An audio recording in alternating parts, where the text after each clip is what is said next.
Pro Group Management. Workers' comp that works for you. Welcome to Nevada Newsmakers from the capital city of Carson. Once again here at the legislature, Ray Hagar has the rundown. Well, Sam, first we got Senator Mark Amodei, and he has a little problem with Stacey Jennings, the leader of the State Ethics Commission. And then we have Bob and Jan Davidson of the Davidson Institute. We're going to talk about gifted and talented education. Worldwide, the U.S. is getting left behind in terms of technology and science. And coming up on the Power Pundit panel today, Mary Lau, Jason Geddes, and Dale Erquiaga. It's all coming up next on an all-new Nevada Newsmakers. And he pronounced that right, too.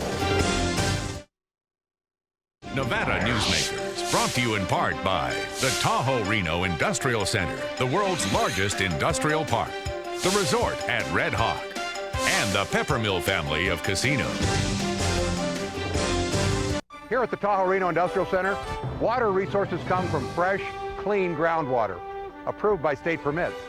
The water is pumped from wells to million-gallon storage tanks and then distributed to TRI companies. Another amenity is our investment in a state-of-the-art wastewater treatment plant. This disposal system converts waste to clean water for industrial applications. Welcome to the Tahoe Reno Industrial Center, the largest industrial park in the world, building economic prosperity for Nevada. Something spectacular has taken wing not far from Reno or Lake Tahoe, and never far from your mind. An escape of fine dining and legendary golf. Introducing the resort at Red Hawk. And at the center of it all, we've feathered our nest with new villas that have elevated Red Hawk to the status of a premier resort. The resort at Red Hawk, a beautiful new arrival in northern Nevada.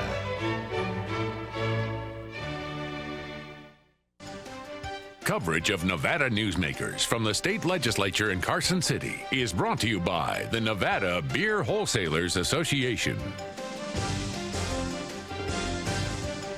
As an employer, did you know you can be held liable for negligent hiring? A background screening by Employer Links can uncover criminal records, like alcohol and drug convictions. It can verify the applicant's education, driving records, and professional licenses. Employer Links can check civil records, registered sex offender records, and Social Security fraud. Hiring the right person shouldn't be a gamble.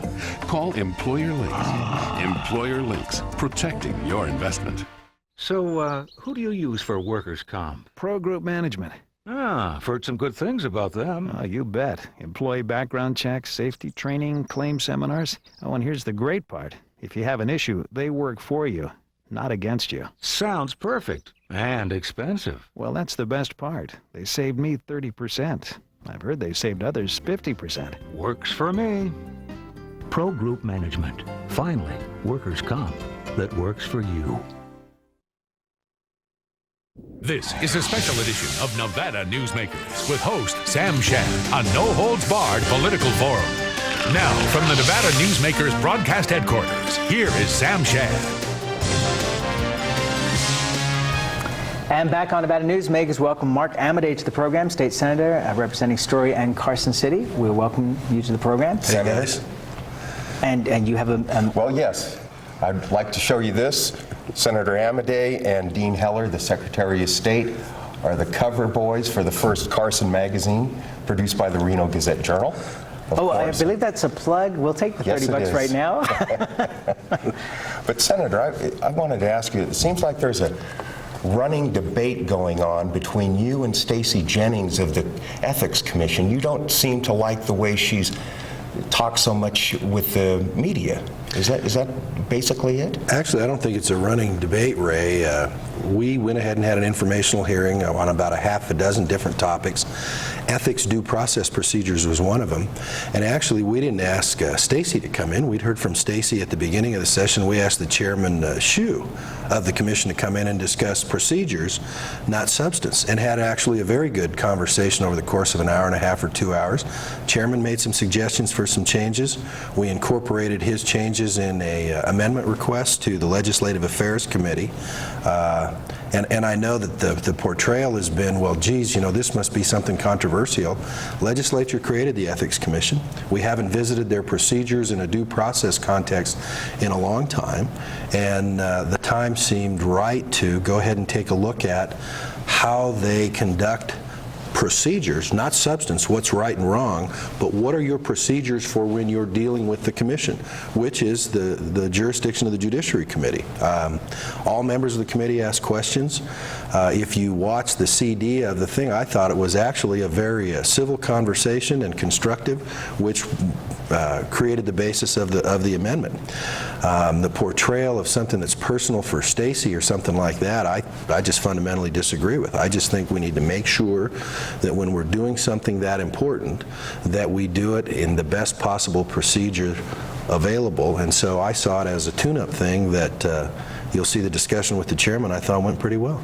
So what does that mean? You don't mind her saying or talking to the media as often as she does? Well, I don't care if you talk to the media, but if you've got discussions going on matters that are going to come before you, I think you have to be very careful how you do that when you're supposed to be an entity that gathers facts and then sits in objective judgment of those facts and then renders what everybody assumes is an objective decision based upon what's right and wrong. Okay, what kind of changes are you envisioning here? You know, actually, the changes are very little. I think that their existing regulations provide a large measure of due process, but when you look at the statute, there was nothing you put in the statute when they were created that says you will conduct or adopt regulations that afford people who come before you the full due process procedures. They've kind of done that on their own, so we suggested that they put that in as kind of a cleanup thing. Then there was, suggested they put in a thing to say if a commissioner, someone with a vote, has done something which has commented or something which tends to maybe diminish the credibility or something, that you can challenge them in the same way you could a judge. If a judge had gone out and said, hey, if Ray Hagar's done this, he's guilty. If Ray Hagar's case ends up in front of that person, you want him coming in open-minded. So we put that in, and actually at the suggestion of the chairman, when you talk about objectivity, the chairman said, you know, this deal where we have the ability to start our own investigation and then turn around and sit in objective judgment of a request for investigation is something that's probably kind of problematic in terms of objectivity. So we took that suggestion, although he emailed me and said, except for enforcing it. If we tell you to do something and you don't do it, then we ought to be able to enforce our orders, which I think is a valid point we agree with. Okay, now, are you still a candidate, or do you still want to become Nevada's next Attorney General? You know what? I am still the state senator from the Capital District. It's the last 2 weeks of the session, very intense time. Been a very busy session for the stuff I've been working on. I believe he's not going to answer you. And I'm going to finish that out as strongly as possible. I can tell you that it's starting to feel like they're looking for somebody kind of in an interim sense, and that's not me. Okay. What kind of job do you think Brian Sandoval's doing now? Is he working for the people still, or is he kind of a lame duck? I think he's in a bunker because we haven't been able to raise him up on this program for is he 5 going to months work now. Well, you know, Brian's in a funny position because he's been nominated. I'm sure when they start processing that stuff back east, he'll be in the first group to go through. And the rules that apply to you as a federal judge, once again getting back to that objectivity stuff, are pretty strict. So I think Brian is probably erring on the side of caution in terms of being as close as you can be to a federal district court judge without being one.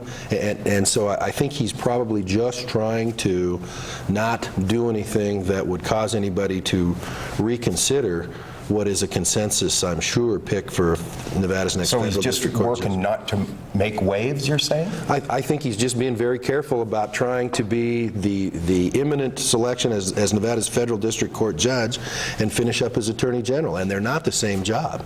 I mean, the Attorney General is an advocacy role. And being a judge is being an objective role and calling the way you see it. So he's not being an advocate? Well, no, I'm not saying that. I'm saying he's being very careful trying to do both jobs at the same time, even though he's not formally doing any federal job. But as Attorney General, shouldn't he still be talking to the media about what he's doing and how he's doing it and be available to answer questions? Yeah, Stacey Jennings talks to us more. Yeah, well, maybe she ought to talk for Brian, although I'm sure he's... We've been trying since last November to get him on the program. I mean, you know, if he's the Attorney General of the great state of Nevada, shouldn't we have an access to him? Well, personally, I think you should. What's your next question? We're out of time. Thanks so much for being here as always. Thank you, Mark. guys. We'll be right back on Nevada Newsmakers after this.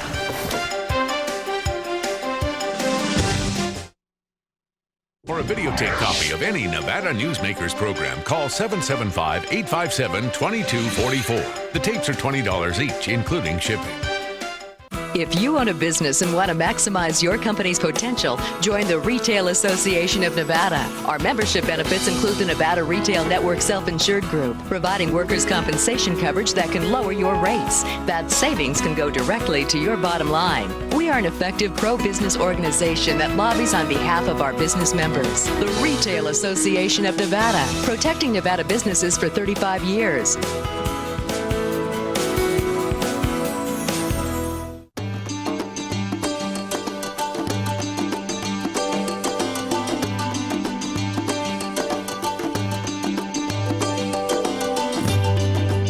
Materials we rely on every day come from the ground, and modern mining technology brings them to us cleaner and safer than ever before. To learn more about America's natural resources, visit nma.org, the National Mining Association.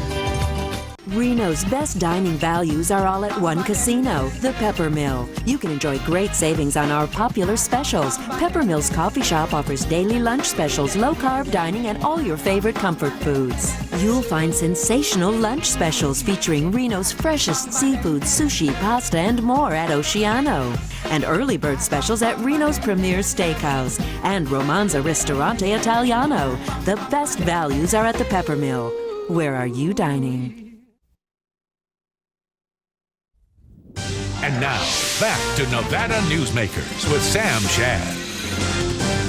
And back on Nevada Newsmakers, welcome to the program Jan and Bob Davidson with the Institute for Talent Development.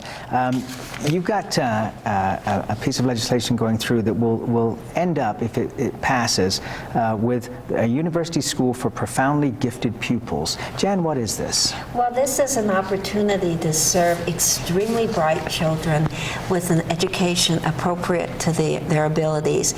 What happens is these children learn at a much faster rate than other children, and they're constantly needing to be more challenged in school, and it's a problem because they're so exceptional, they're so bright that the curriculum for the regular classroom doesn't serve them. So what we are trying to do is kind of build a hybrid type of school where they can accelerate through the regular curriculum faster once they hit middle school, and then go right into college courses. So that's what this school, the vision for this school is, so that they can they can be learning in school also, which they aren't now. Okay, Bob, you guys have made a lot of money in the private sector, and you've devoted your lives at this point, it appears to me, to education and to these incredibly gifted children. What would this cost the state if you were to get this bill passed? Nothing, actually. The bill provides that the state would pay per child, per student, the same as they pay for all other students in public and charter schools. And as you probably well know, children on either end of the spectrum cost a lot more to serve their needs. But we're not asking the state to pay that extra cost here. We will do that. All we ask is that they pay the same for every other child. Now, Mr. Davidson, you're going to put $10 to $20 million into this school in the next 10 years. Is that correct? That's our best current estimate. We actually don't know, but that's a reasonably good estimate. Also, I'm just looking at the global perspective here of education. In the United States, we have the No Child Left Behind law, which gets the kids on the bottom end up to at least mediocrity. Do you think that with all the emphasis on No Child Left Behind, we're actually leaving the gifted and talented children behind? I mean, we seem to be falling behind China and Pakistan and India in terms of technology and science. What's going to happen to the U.S. in 20 years if we keep going down this road? Well, we are losing ground. We're losing ground in technology and mathematics. It's easily measured, and the data is in. We are falling behind. And Bob and I feel very strongly that we're doing it for the children, but we're also doing this for our state and for our country. Okay, let me ask you this. Why would you do this here in Nevada? I mean, there are other states that have a far larger population base. Sure. and a far larger group of incredibly bright children. Sure. Well, we live here. We moved here from California, and we really love the state of Nevada. Also, we have a very good relationship with the folks at the University of Nevada at Reno, John Lilly and his team there. And they are very excited about this, and it's really nice to have an excited partner. And we're hoping that the bill passes so that we can get on with it. Okay, let me ask you this. When we were talking, we spoke on the phone last week, and you were talking about the possibility that having this school would actually produce an incredible amount of Nobel laureates over the years. Are you serious about that? Well, I'm saying it has the potential of doing that. I mean, we're talking about extremely bright children that are actually nurtured. And we deal with these children all the time throughout the nation. And there's so many obstacles that are put in their way because they don't have a lot of people that understand them, and they seldom get an education where they really are nurtured all through those learning years when they're really developing their neural networks and their brains really going. And so we just think they could become Nobel laureates. So when we were brainstorming with Dr. Lilly, that came up. Well, we have a program called the Davidson Fellows, where each year we give substantial scholarships to 15 or 20 of the brightest children around the United States who've done something with their talents. And if you could see what these kids in their teens, late teens, are doing, it's pretty close to that sort of work already. Can you give a couple of quick examples? Oh, well, we've had a dozen or so young people have major research projects, for example, in the area of cancer research, that has been substantial and meaningful, such that other people are picking it up and working with it. We've had several young people do novel things in mathematics that have never been done before anywhere in the world, solve problems and questions that have never been addressed. So, yeah, those are some of the examples. Solve unsolvable mathematical puzzles that mathematicians, famous mathematicians haven't solved. We honored a student who was 17 who had solved it. You know, we seemed in our nation's history to really go after scientific and mathematical education once the Soviets launched the Sputnik. Yeah. Do you see any kind of event like that on the horizon that might shake us up and think, hey, we better start paying attention to our best and brightest? Well, I hope we can do it without being shaken up. I hope we're smart enough to do it without being shaken up. Well, I think this school will be one step, and there are people like us around the country, both in and outside the university community and the business community, who are concerned about this, and we're trying to do something about it. But there's a lot of issues in this country, and this is just one of them. So we need to make some noise, and we need to draw people's attention. That's why we wrote our book, Genius Denied. I read it. I enjoyed it very much. Thank you. Okay. And we were on the show I was on the show, and Bob and I speak throughout the country about this need. So we are working to get the word out. Well, after the session is done, we want to have you come back and talk about this more in depth. But we thank you. Anybody who steps up to the plate for education with personal funds of $10 to $20 million, we appreciate, and we appreciate you being here. Well, we're happy to be here, and we're looking forward to having this university school in Nevada. Thank you. We'll be right back on Nevada Newsmakers after this. This is Nevada Newsmakers. Something spectacular has taken wing not far from Reno or Lake Tahoe, and never far from your mind. An escape of fine dining and legendary golf. Introducing the resort at Red Hawk And at the center of it all, we've feathered our nest with new villas that have elevated Red Hawk to the status of a premier resort. The Resort at Red Hawk, a beautiful new arrival in northern Nevada. For more than a decade, the Southern Nevada Water Authority has been helping the community embrace conservation as a way of life. That includes replacing more than 50 million square feet of grass with water-smart landscaping. During the worst drought on record, watering restrictions and tough landscaping codes have reduced the community's water use by billions of gallons, even as thousands of new residents were moving into Nevada. That's smart water management, and that's our promise to Nevada. And now, back to Nevada Newsmakers with Sam Shad. And back on Nevada Newsmakers in a sensational Power Pundit panel as always. Mary Lau is here, Executive Director of the Retail Association of Nevada, one of our proud sponsors. Pleasure to have you here. Dale Erquiaga, first time on the program. We appreciate you being here. He's Vice President of R&R Partners and candidate for Secretary of State. And Jason Geddes, former Assemblyman. Welcome to all of you. Let's start out first of all with the poll results that came out of Las Vegas Review-Journal with Jim Gibbons just miles ahead. Mary, what do you make of this? Well, you really can't tell about those polls yet because they're basically done by a newspaper. I'm not criticizing that poll, but we don't know what the mix was. You don't know who they called, how many Ds, Rs, independents, that kind of things. Most often with polls, it's crosstabs that mean more than the direct results. So it's interesting. I think Jim does have greater name recognition and stuff, but it's going to be an interesting race. And I think he's clearly the front runner. If you look at all the polls, not just that poll, there's been 3 or 4 polls out there that have been put out in the public as well as the private polls, and he's leading in all of them. He has name recognition, and he doesn't have the high negatives that some of the others have. Dale, you know, when the governor was on the program a couple of weeks ago, he said that there will probably be other contenders on the Republican side coming out.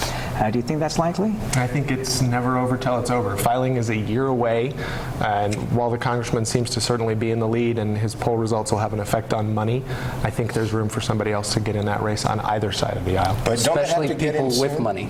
Well, if they have their own money, they can get in. Yeah, that makes very little difference. They can have promises made before they file. And some people have the ability to finance their own races. So who are we talking about here? Are we talking about Phil Sacre possibly moving in? When I watch your show, that's the name I hear most often. That's what Harry Reid said. But I'm sure there are others. You know, Nevada's a big state. Lots of folks have moved here, and we only get to elect a governor in an open seat every so often. So. Any other names you want to float? Certainly not mine. I've already decided my race. Senator Amodei? No, I think he's looking at another position, but we'll talk about that later. Let's talk about prescription drugs. It looks like we're heading in that direction at this point. If the governor can be convinced, Mary?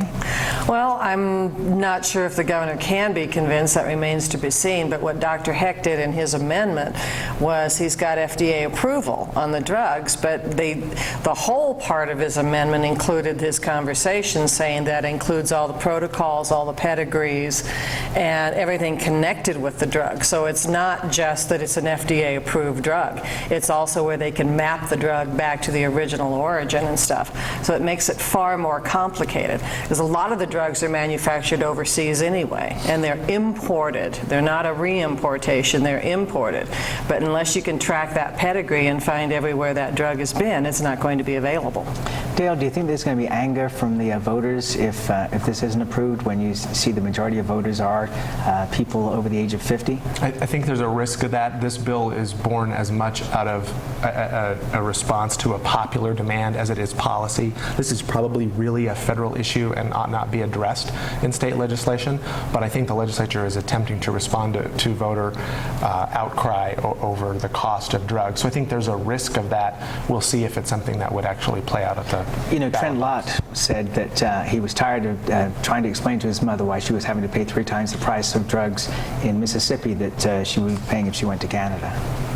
Yeah, it's a tough argument to make, and it is very difficult, but that is the cost of prescription drugs in this country. We do need to do something about it, but I agree with Dale. It has to be at the federal level. You can't have states just putting together legislation this way and that way and have it work out. Yeah, right now it's just good politics, not good policy. Right. So it's a moot point in reality.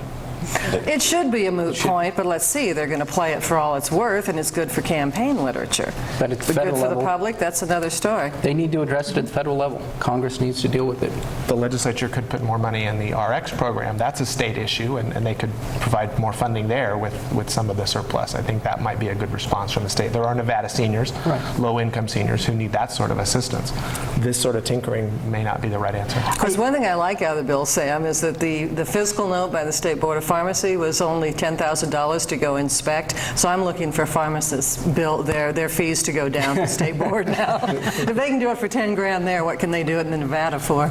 I got to bring this up because it's come back into the news again, which is the Washington State election for governor is still not over. I mean, it's been a long time since the election, but it's still not over.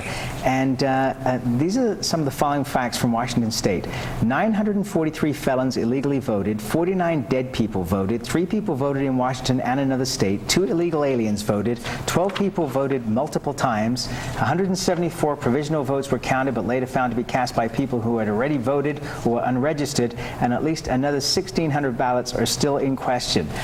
What in the we thought we had problem. What in the world is going on in Washington State? They're out doing Louisiana for creative voting. Lord. I wonder if they have same-day voter registration. Yeah, I think that would be a big factor. It was one of the arguments against it last time, and it should be against it this time. You need time to verify and check those people out. Other words, it comes in after the fact. And you do have to look. There were 2.6 million ballots cast, and the total number there, I mean, you talk volunteer people sitting at the polls, working all day, who go through training, and they're not going to do an extensive background or look into these things. If someone comes in with a valid ID and they're on the line, they're going to let them vote. I mean, it'll happen. It's a minor percentage up there. It is amusing, though. Nevada's moved to a statewide registration base, which is going on now. I think that'll help these sorts of concerns. How are they going to be able to spin it out that quick? Well, we'll see if they can get it online for the 2006 election. There are platform issues, but I mean that's the long-range plan, is to have a unified voter registration base so you can keep the records clean. Are you in favor of same-day registration? I'm not. I think the window could be closer than 30 days. 30 days may be a little antiquated, but as Jason has said, the clerks need time to preserve the integrity of those voter rolls. We have to give the local election officials a chance to do their job. I don't mind in the movie, you know, I see dead people, but I don't want them voting. We'll be right back on Nevada. 49. I mean, you have that many in Cook County.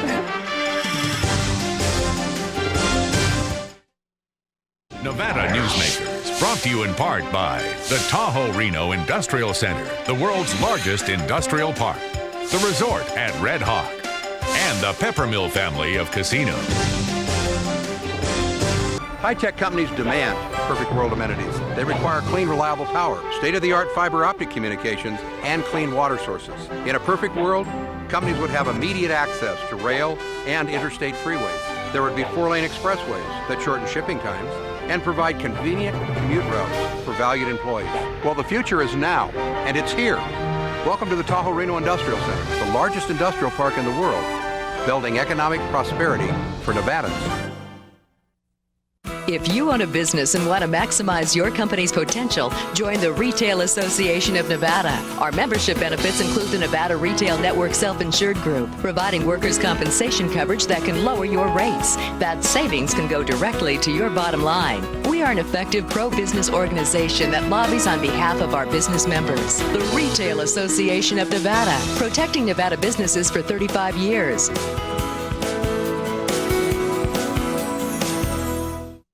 Another hot show on tap for tomorrow. Ray, who's coming up? Well, Sam, we have Harvey Whittemore, perhaps the most powerful man in Nevada who is not elected.